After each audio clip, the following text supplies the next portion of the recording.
الذين آمنوا وتطمئن قلوبهم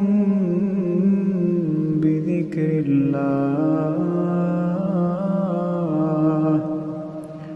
ألا بذكر الله تطمئن القلوب.